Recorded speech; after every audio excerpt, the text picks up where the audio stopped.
सम्राट अशोक का जो धम्म है मात्र धार्मिक उपदेश नहीं था, बल्कि लोक कल्याणकारी शासन की एक आचार संहिता थी। हमें टिप्पणी करना है तो इसको भी हम 2 भाग में डिवाइड करेंगे। पहले में तो जो अशोक का धम्म की पॉलिसी है हमें उसको एक्सप्लेन करना है। एक मेजर पोर्शन में हमें अपने आंसर में धम्म की नीति को एक्सप्लेन करना है कि एक्चुअल में धम्म की पॉलिसी थी क्या। फिर उसके बाद में हम अप्लाई करेंगे कि भाई लोक कल्याणकारी शासन है, लोगों का हित करना है, वेलफेयर स्टेट हमें यहाँ पे बनाना है। तो वहाँ के लिए ये कैसे एक एथिकल कोड ऑफ कंडक्ट यानी एक आचार संहिता का इसने काम किया, उसको हम कनेक्ट बाद में करेंगे। तो लेकिन पहले हमें एक्सप्लेन करना है अबाउट धम्म पॉलिसी।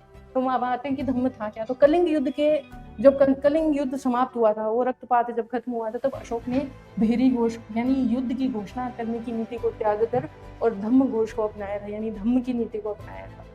मौर्य सम्राट जो अशोक थे वो किसी एक धर्म का प्रचार नहीं करते थे धम्म की पॉलिसी में। धम्म एक्चुअल में किसी भी रिलीजन विषय से एसोसिएटेड नहीं था, वो तो एक तरीके से एक एथिकल कोड ऑफ कंडक्ट, एक नैतिक आचार संहिता थी जिसका पालन उन्हें लोगों से करवाना। ये एक नैतिक प्रशासनिक दर्शन था जिसका उद्देश्य प्रजा जो है उसका नैतिक उत्थान और राज्य में लोक कल्याणकारी शासन की स्थापना करना। जो अशोक का धम्म था उसके कुछ फीचर थे, जैसे ये किसी कर्म कांड पर आधारित नहीं था। इन जनरल हम देखते हैं कि कोई भी धार्मिक चीज होती है उससे हम कुछ चीजों को, कुछ सैक्रिफाइस को, कुछ रिचुअल्स को, कुछ ट्रेडिशंस को हम ऐड कर देते हैं। यहाँ पे धम्म में ऐसी कोई भी चीज नहीं थी, कोई भी कर्म कांड पे आधारित नहीं था। दूसरा, ये किसी संप्रदाय विशेष को श्रेष्ठ नहीं मानता था। कोई भी समुदाय, कोई संप्रदाय, कोई धर्म, किसी को भी धम्म ने जो है प्रमोट नहीं करा था। यहाँ पे उन्होंने जो है एक नॉर्मल न्यूट्रल जो संहिता थी वो दी थी।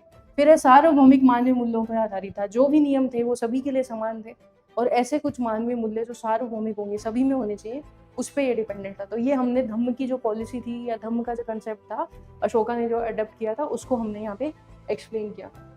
अब हम बात करते हैं कि कैसे ये लोक कल्याणकारी आचार संहिता थी। तो अब हमें यहाँ क्या करना है, जो धम्म के जो मेन फीचर्स थे, मेन जो बातें कही गई थी, जो एथिकल कोड ऑफ कंडक्ट बनाए थे, हमें उनको एक एक करके पिक करना है और कनेक्ट करना है कि वो कैसे एसोसिएटेड थे एक लोक कल्याणकारी राज्य या एक लोक कल्याणकारी शासन की स्थापना में।